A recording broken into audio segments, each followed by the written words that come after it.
Hey guys, it's Kraus here. It's been a long time since I played Combat Mission Shock Force. Now I'm going to do a new playthrough of Combat Mission Black Sea. Combat Mission Black Sea, for those that don't know, is really fucking cool.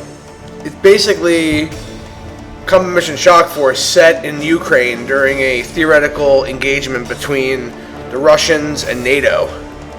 It assumes that the Ukrainians have been defeated and or about to be defeated. NATO intervenes to save Ukraine, and the Russians and NATO fights for the first time ever.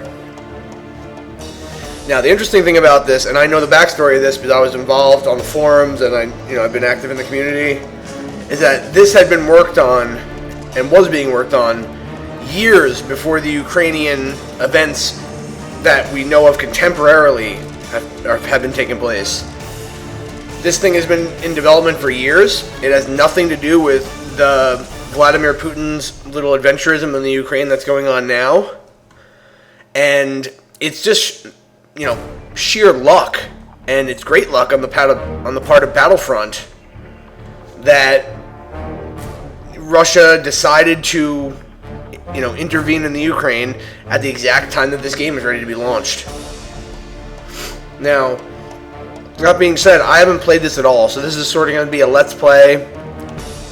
I'm familiar with the engine, and I played this for about 20 minutes just to make sure that I could use the actual game. I knew what buttons to click and whatnot. It's essentially the same as Combat Mission Shock Force. I didn't reveal any spoilers in the sense that I didn't play it really. I just sort of messed around for a little bit just to make sure I knew all the controls still. And this is also going to function as a bit of a review because I have an opinion on this. I did the Combat Mission Battle for Normandy AARs as well when that first came out, and I think this is a really cool idea. So we're just going to go ahead and start off. There's 4 campaigns. There's Crossing the Dnieper, which is a Russian campaign. There's Task Force 369, which is a NATO and US armor specifically campaign. And then there's the Shield of Kiev, which is a Ukrainian campaign. In the training campaign. Out of all these, playing as badass US armor guys is always high on my list. So we're just going to go ahead and start that. And I think this entire campaign is going to be played in turn-based. If you've watched my other Shock Force videos, you know that I don't really do turn-based, but as time went on and I started playing more and more Shock Force, especially with Combat Mission Normandy, when you guys asked me to do turn-based there to review that before they launched that game, I actually found that I like it, and it allows me for much more discussion, especially in a video form, to sort of talk about what I'm doing and why. And honestly, the real-time can be intense, but a lot of the time, it's just hard to control. So we're going to play on Warrior, which is essentially like normal difficulty. And what I think, one thing that's easy to do when we play these games is just to gloss over the campaign briefing. And the reason for that is because they're still using this legacy GUI. They reskinned it, right? But it's the exact same button positions, and the exact same interactions. The map is extremely small, uninteractable. That's something that immediately turns me off with this game, is that they haven't taken any efforts whatsoever to improve the campaign screen. And because of that, I found that most players that I know just gloss over the campaign, and they tend to get their asses kicked because of it, because there's good information in here. Someone took the time to write this, just because it's very hard to interact with, and the text is hard to read, and it's just sort of annoying to read through this without graphics, without proper map interaction, like Steel Beast style map. It's still really important to read this and to understand the military lingo. If you don't understand it, if you don't understand what's going on, if you don't understand like specific vehicles that are mentioned, look it up, because it's really going to make a difference whether or not you enjoy this game, whether or not you are able to succeed in this game.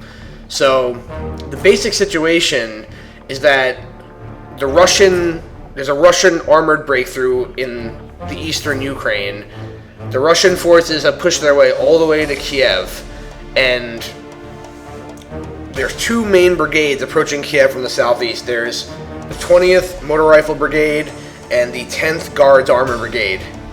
Okay, heavy NATO forces have come in from Poland, and who we're playing as in this campaign is 1st Armored Brigade Combat Team. We're playing as Task Force 369, which is sort of the lead echelon of this Armored Brigade Combat Team.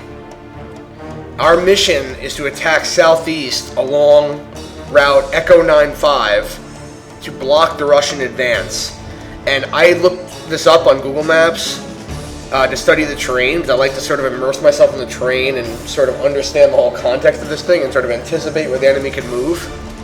And it's not really called E95 on Google Maps. You can look for E95 Ukraine, but what I did is, it was easier to do, is I looked up the name of the towns, and then from there I sort of geolocated myself. So the commander's intent is to essentially relieve pressure on Kiev. Because Kiev was about to collapse, the Ukrainians couldn't hold it, so we're trying to relieve pressure on them, counterattack, and stop the Russian momentum. So we're in command of 3rd Battalion, 69th Armored Regiment, 1st Armored Brigade Combat Team, and the 3rd Infantry Division. The nickname of our unit's Speed and Power, and we're formed into Task Force 369. So we're essentially a battalion task force that has attachments. And in our task force, we have a sniper section, we have a scout platoon, we have a mortar platoon, and we have 4 line companies, okay? The 4 line companies have been organized into combat teams. This is like a Cold War slash, Cold War armor strategy, where you break up the infantry companies and you break up the armor companies, you make them into combat teams. So we have 2 rifle heavy, aka Bradley heavy companies, Alpha and Bravo, and we have 2 tank heavy companies, where they have 1 rifle platoon and 2 armor platoons. Charlie and Delta are armor heavy. I almost said Arma heavy. That's a New Yorkerism there. We also have a combat engineer platoon attached, a man-pad platoon, which is probably the what's the name of that stupid missile?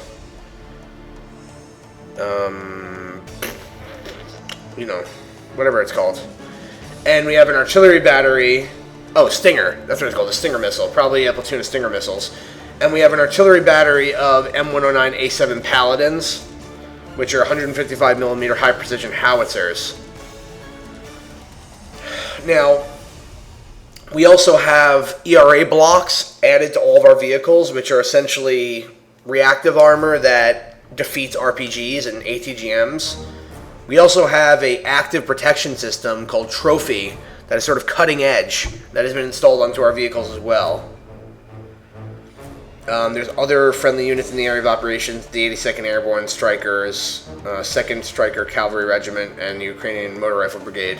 Now, what's really important here is to know about the enemy. So the enemy in this area of operations, we have the 20th Guards Motor Rifle Brigade and the 10th Guards Tank Brigade, okay? These 2 brigades are advancing parallel to each other along this route, southeast to northwest toward Bila Tverska, okay? Their higher believes that they're trying to threaten Kiev from the south and basically put them into a position where they can be encircled. Now, it says that these units are equipped with T-72 Bravo 3s and T-90 tanks, as well as BMP-2s and BMP-3 infantry fighting vehicles.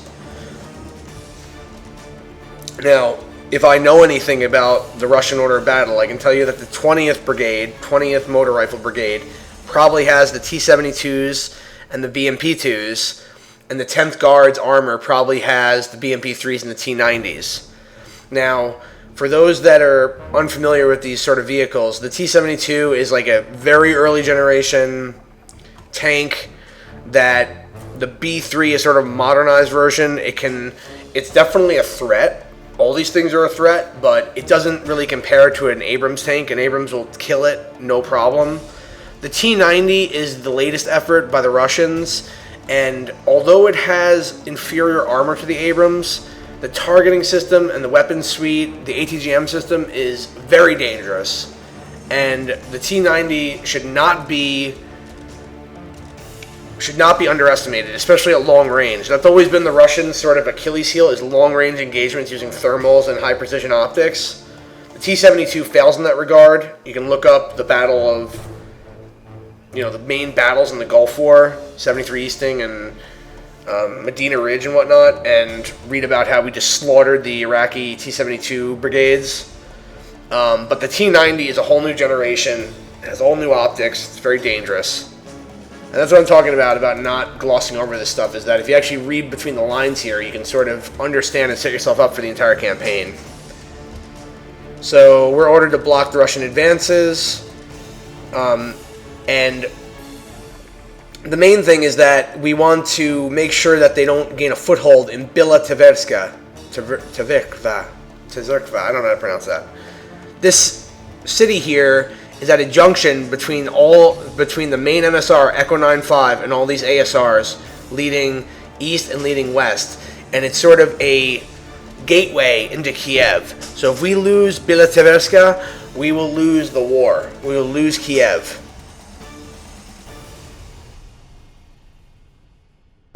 Hey guys, this is Speed and Power, the first mission in the NATO campaign. Situation here is that we have the task force approaching the lead echelon of the 20th Motorized Brigade, and our mission is to attack in zone, defeat that echelon, and then block them while establishing key pieces of terrain to allow the rest of the task force to maneuver. Our main body is Alpha Company. We have the scout section on point, as well as a JTAC in the trail. We have Raven UAVs support as well. The enemy is the 20th Motorized Brigade. They have T-72 Bravo 3s and BMP 2s. The T-90s and the BMP 3s mentioned in the campaign briefing are probably reserved for the Guards Armor Brigade. Guards Armor is like the most elite formations within the Russian army, so they tend to have the best equipment. So, back to this. In this scenario, the Russians' lead echelon is approaching from the east. So it's very important to actually read this stuff. I mean, I think a lot of new players gloss over this, or they're intimidated by the military acronyms and lingo. But if you don't actually understand this stuff and, sort of plan for it, then you're not going to be able to win these missions. So they also have a forward reconnaissance attachment with Tigger vehicles. So those are essentially like armored cars or like Humvees with machine guns on them and automatic grenade launchers. And then it doesn't say anything about the size of the follow-on forces. It's probably going to be, from Soviet doctrine, a combat reconnaissance patrol, which is usually a company of mechanized infantry and up to a company of tanks, a couple platoons of tanks maybe. So we're outnumbered, probably, but we're only essentially doing a fixing action, and then the rest of the task force will move past them. So, scheme of maneuver, right now it's 1200. Alpha Company is attacking.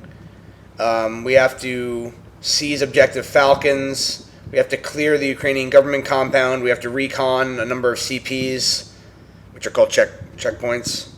And we have to reconsolidate. And we have the Task Force Mortar Platoon, as well as a platoon of Paladins, Bravo Battery in support. We also have, within 15 minutes, we have 2 Apaches that will be on station, call sign Pyro 15. It doesn't say the timetable for the main company, the Alpha Company, to arrive. I assume they're going to be arriving within, we'll say, 15 minutes as well. So I'd say I'll give myself about 15 minutes of the operation to do a reconnaissance, and the rest will be for maneuver. So immediately starting off, the first thing you want to do whenever you do a mission is you essentially have to create your own operations order, right? So an operations order is essentially a list of orders that you're going to do, when you're going to do it, how you're going to do it, how you're going to support each effort. Before you can even do an operations order, you need to do a terrain and maneuver analysis. It's called a ma-coo if you're trained in the U.S. Army or U.S. Marine Corps. The term's often a ma-coo, but basically you have to look at the terrain, determine the scheme of maneuver, And you also, what's really important, which is often neglected by new players or by people that are new to military tactics, is they'll neglect to anticipate the enemy maneuver as well. So we want to know what the enemy's most likely course of action is given this piece of terrain. And we also want to know the best way that we can parry those movements, destroy the enemy, and then get inside his decision-making cycle and move beyond him. So the one downside to Shock Force is that there's no clear way to see elevation. Like, there's no standard military standard map or anything like that. There's not even elevation markers on these hills and whatnot. But we can see here that this terrain is much different than, say, Combat Mission Shock Force, which was a arid desert and, if at best, Mediterranean style terrain. This terrain is more, this is sort of classic Ukrainian rolling hills and European, essentially. And this environment is perfect for mechanized warfare, and it's very deadly because, as you can see, the engagement ranges here, even from this hill, which has very commanding views of the entire terrain, the engagement ranges are going to be no longer than, I'd say, about 1,000 meters. So first thing we need to do is sort of analyze the terrain before we can even come up with an operations order or scheme of maneuver. And I think the best way to look at it is probably like this. Although I don't know if you guys can make this out, but it looks like right here in this valley where my mouse cursor is going, this is a low ground, okay? So this is like a depression and valley. And then there's a hill here that sort of runs all the way like this. This whole thing is a hill. And then there's a hill in the back by CP130 with the depression leading down to it at CP117. A valley there, and then another rising hill here. Then the government complex, which is here. This is also a prominent hill. So we essentially have valley leading this way, valley leading this way, and then we have commanding terrain surrounding the valley. Now, in order to understand what we can do and what the enemy can do, we have to know the order of battle. We're Alpha Company, okay? And it said in the campaign briefing that Alpha Company's order of battle was 2 Bradley platoons and 1 armor platoon. So we have, 8 Bradleys, they're infantry squads, and we have 4 Bradley tanks. The enemy probably has a platoon lead echelon or more, maybe 2 platoons of the Tigger armored trucks, maybe some dismounts, maybe some ATGM teams, and their main body, like the combat reconnaissance patrol that will be in the 2nd echelon, they're likely to have, at least a company of mechanized infantry and probably a platoon or more of tanks. And you can see that they're approaching from the east. So another thing is we have to understand that this comp is up here at the bottom right, or top right, I should say. So from CP115 here, I'm looking to the east. This is where they're going to be approaching from. They're approaching from this eastern approach here. So what I want to do is I want to do sort of a leader's reconnaissance, it's called. I want to sort of understand the terrain that they're going to be following in order to attack me. Okay? So we can see here that if I approach from the east here along this linear path towards my position, towards the government complex, they have a commanding piece of terrain here, this ridge. And again, one of the downsides of Shock Force is that I can't actually mark points of interest on the map, but this ridge effectively gives overwatch over the entire northwestern approach. And if we look over here, it also has overwatch over the entire southwestern approach. So if I were to approach from either direction, that piece of terrain, which is right here, that would allow the enemy to have overwatch on that entire approach and essentially cut down this part of the valley. Then, from the security of their overwatch elements, they could potentially push down the valley and secure all that ground. Now, another piece of commanding terrain, let's go back to our original view that we had so we can understand this a little bit clearer. Okay, so this was our original sort of view here, where we had the hills here, hill here, this hill complex here, and then the hill in the back. We can see here on the right side of the approach, which is the southeast, we can see that there's another commanding hill here. Now, we can assume that the enemy... Oops, what is my mouse doing? Stop that mouse. We can assume that the enemy has not approached... we don't know what the front line of the enemy troops is, so to speak, but we can assume that they have not occupied up to this line here. So, looking forward to the north, we can assume that they have not occupied this ground yet. If they have, then we're really going to have to fight our way in. It's going to be a nightmare. However, this position here, facing northeast, gives our own forces sufficient overwatch on their possible approach and their possible overwatch positions. So if we were to fight our way here, and we had sufficient artillery and sufficient air support, we could potentially lock down the entire eastern approach. Northeastern approach, I should say. Now, danger area here, this is a big danger area, right? So this is a big wide open area. In order to effectively get eyes on that approach, we'd have to occupy this tree line here, facing northeast. But if we really wanted to sort of exploit this terrain, we'd have to move our firing position to here, which is in the middle of an exposed danger area. To make matters worse, this approach from the west is actually downslope. So the enemy, if we crest here, will have a reverse slope firing position as well as overhead cover with these trees. Now, in a perfect world in which we had more artillery support, this would be sort of saturated and destroyed, this entire tree line. We're probably not going to have the ability to do that. Now, if we continue here on the northeastern side of the approach, we can see yet another commanding terrain feature. This one, from this position, tanks or ATGMs could easily provide overwatch onto the government complex. It's not as commanding as the other two hills, but it's a very important key piece of terrain that we have to figure. So if I were the enemy, what would I do to attack into this zone and occupy this ground? I think that what I would do, given my order of battle, is that I would advance my company somewhere up to this ridge line, and then I would establish firing positions with ATGMs and tanks here. Then I would attack the government complex with infantry, mechanized infantry, from both sides. Of course, if you were to do so in a single-pronged attack, your western flank, northwestern flank to be more specifically, by CP-105, would be exposed. So their main effort is probably going to be along that axis that I just referred to. However, enemy scheme of maneuver is often more complex than that. So they have main effort, then they have supporting effort, or whatever you want to call it, spoiling attack.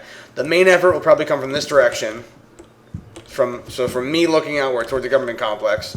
Supporting effort will come in the valley here with mechanized infantry. This is mechanized infantry fighting terrain here. You can see it's very close. This will have to be cleared by infantry. There's no way to clear this by cover or by overwatch. This will probably be cleared with a rolling barrage of artillery if it's Russian style, and they'll probably roll up on the western flank of their main efforts to support them as they push on. I don't believe that on the southern flank over here, I don't believe that they will make an attack from this position, but I do believe that they will set up ambushes and a holding position with another effort along this tree line. The reason for that is that if I seize this danger area here and I set up firing positions, I can easily fuck their main effort as it's trying to maneuver upon the government complex. Okay, my scheme of maneuver. I, again, have to understand my order of battle. I have 2 Bradley platoons, 1 Abrams platoon, scout section, which is 2 Humvees and some scouts. A sniper team is in one of the scout Humvees, as well as a Bradley with a command team. Also with Alpha Company is going to be a JTAC team, and 15 minutes from now, 2 Apaches, Pyro 15 will arrive on station. I immediately have a UAV support, I believe. Yes, I immediately have a UAV support right now. So I need to determine exactly what I'm going to do to achieve my objective. Now, since I am a infantry-heavy company, that means that I cannot decisively maneuver in two different efforts at once. I need a main effort and I need a supporting effort. So what I think I'm going to do, so the objectives are, there's a ton of objectives, and I have to take that into account. The higher wants me to occupy or at least scout out all the CPs, right? So CP 105, government complex. Actually, the orders are to clear the government complex. They want me to seize objective Falcons, which is like the main objective, and they also want me to reconnoiter the other CPs over here. Essentially, reconnoiter the entire zone, attack the zone, clear it, so that follow-on forces can just roll through here without having to worry about enemy counterattacks. This is the part where it's a lot more demanding, I should say, to determine the course of action, because if we fuck up, we're going to lose men. And what I like to do is I like to just fly around, and I like to just do, again, I do like a little leader's reconnaissance to try to determine the best way to approach. I would like to myself approach on the northern side of the area of operations, and I would like to set up firing positions with my Abrams tanks right here. And if there are enemy forces, I can't mark that, but by this tree line over here that we talked about before, the long tree line, if there are enemy forces there, like BMPs or whatever, we should be able to return fire on them. Now, so if I can set up my Abrams platoon here, they can effectively stop any enemy movement onto the government complex. Meanwhile, an infantry platoon could roll up and start clearing the complex and I could also assist any long-range firefights with javelins and whatnot, or air support. This will be my main effort, I think.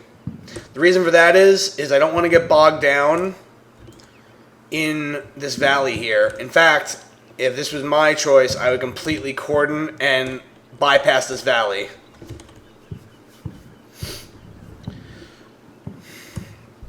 That is something that I'm more...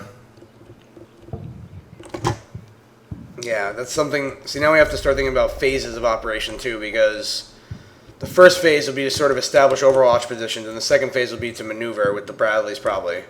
So what I'm going to do is, I think, for the main effort, is I'm going to put my... approaching from the west, I'll have the Abrams platoons... Well, let's rewind that. So, before we even make our main scheme of maneuver, we need to establish observation posts, and we also need to determine the front line of enemy troops. Those are the two objectives before we can maneuver. So, in order to do that, what I'm going to do is I need to find the front line of enemy troops. I'm just going to do so by being very aggressive. I know that the enemy does not have, at least from what I've been told by Hire, the enemy does not have armor in their front echelon. They have Tigers, which are like armored cars. And because of that, I'm going to send my Bradley, the Cav Bradley, I'm going to send it right down the main MSR. I'm going to send it until we make contact, and then I'm going to break contact and reconsolidate. If I can, I'm going to try to set up an OP somewhere in the vicinity of CP 105 to objective Falcons. But if I run into contact well before that, I won't be able to. Conservatively, I could probably set up a CP here, which is, what direction is that? That's east of objective Falcon, or sorry, disregard. Southeast of CP 105, I could potentially set up a CP in one of these houses here. The objective being so that I can observe the enemy maneuver as my main body arrives. So we'll set up a CP in the center doing that so I can watch the valley.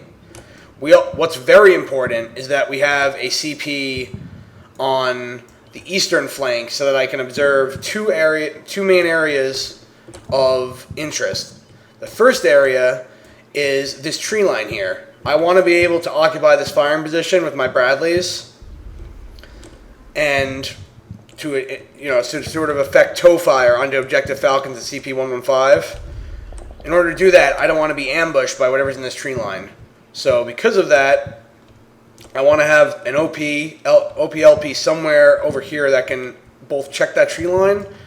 The secondary objective will be to have eyes on objective Falcons and CP-115. Luckily, I don't think the enemy will be occupying this flank, so I can sort of infiltrate my scouts over there. So I have this Humvee here with an LRAS, which is like a thermal optic, and in there I have a sniper team, and I have the scout platoon leader. So what I can do is I can send them up there, and I have to be sure that I dismount them soon enough, though, because I can't have that Humvee out in the open for when the main body arrives. So I'm going to have to dismount my scouts somewhere over here, and then I'm going to have to walk them in and infiltrate them to this position here. I'm going to have to walk them to this tree line here so they can get eyes on objective Falcons and CP-115. That will provide me northeastern eyes. Now, as far as getting eyes on CP-130, I don't think there's any way to do that from this position. So their main, is there? No, so this is all downslope. Yeah, this is all downslope. You can sort of see it from here.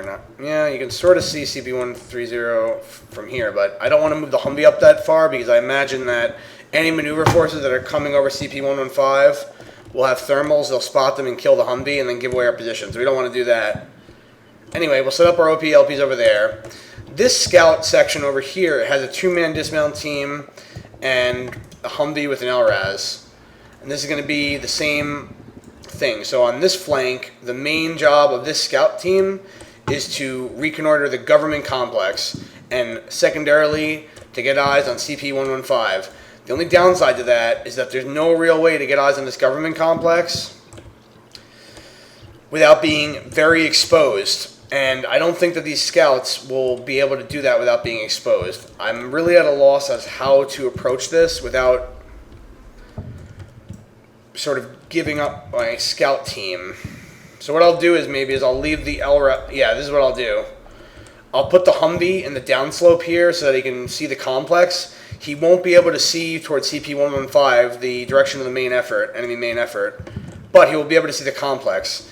Then I'll use my UAV to get eyes on the complex and CP-115.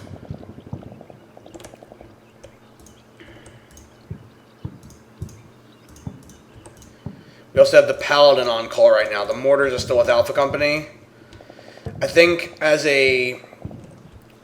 my initial fires, I don't think I'm going to be able to really use artillery effectively in this. I only have one battery of Paladins. I think what I'm going to do as just right off the bat as preparatory fires is I'm going to saturate and attempt to destroy the government complex. The reason for that is I don't have enough infantry to clear this building, and I need it to be as fucked up as possible because this building would require a company by itself to clear, and we have a wide area to clear. If this was my operation and I was the battalion commander, I would cordon this off and pass it. I would not try to clear this building.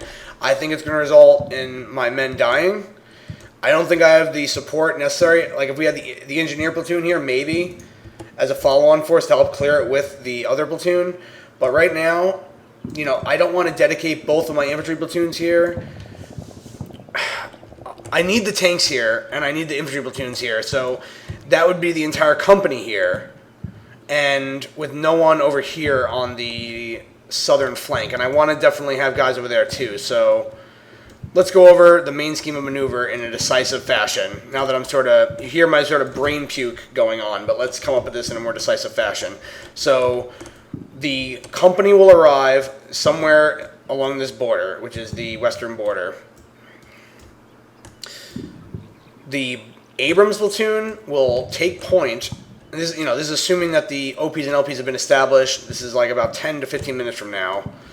The Abrams platoon will take point with the Bradley platoon behind them. They'll advance up to this ridge line. I imagine that there'll be an intense firefight once this ridge line is occupied. Prior to the ridge line being occupied, Pyro 15 will provide CAS all along the main approach with the intent being of attriting the enemy armor forces. The Abrams platoon will occupy the ridgeline, hold down, have a firefight, win the firefight. Meanwhile, as the Abrams are engaging in their firefight, the Bradley platoon will establish security towards the government complex as well as the southern approach. Once the firefight has been won, or at least fire superiority has been achieved, the Bradleys will join the Abrams on line. The Bradley dismounts, the infantry platoon will assault the government complex and clear it. They'll establish javelin firing positions from the buildings, which will affect fires onto objective Falcons, CP-117, CP-125, CP-130. As that's going on, the 3rd platoon of Bradleys, unsupported, which is a key point, they don't have any support in doing this, will proceed. They will infiltrate.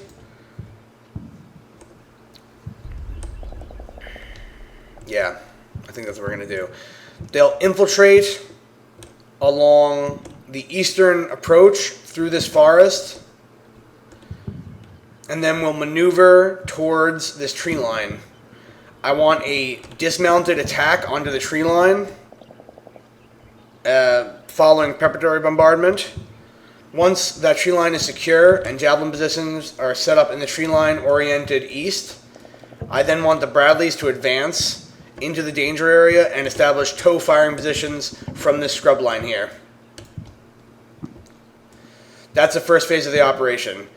Second phase of the operation will assume that the government complex has been occupied and there's firing positions from there, as well as the dead ground in the valley between CP-115 and the government complex has been secured by maneuver and by fire. We will then bound away. We will then reconsolidate the Bradley platoon. The Abrams platoon will establish security vicinity of the government complex. The Bradley platoon will clear objective Falcons. They'll seize objective Falcons. Meanwhile, the 2nd Bradley platoon will seize CP-117 and CP-110. So during the second phase, both Bradley platoons will be maneuvering, while the Abrams platoon from this key point of terrain here is able to provide overwatch. Danger areas during this phase of the operation is going to be the area exactly east of objective Falcons. This dead ground here that I'm now flying through, this dead ground here will be a firing position onto the Bradleys approaching from CP-117, as well as the Bradleys in the infantry approaching from the government complex. Because of that, we'll redirect our Pyro 15 assets here to clear that before we roll. So the main point of this video is just to show you guys how I sort of do my planning and terrain analysis and how I issue sort of operations order. Even though I'm playing by myself, all these things have to be considered, otherwise you're going to take massive casualties. So in the next video, we'll go ahead and run through the mission. Hope to see you guys soon.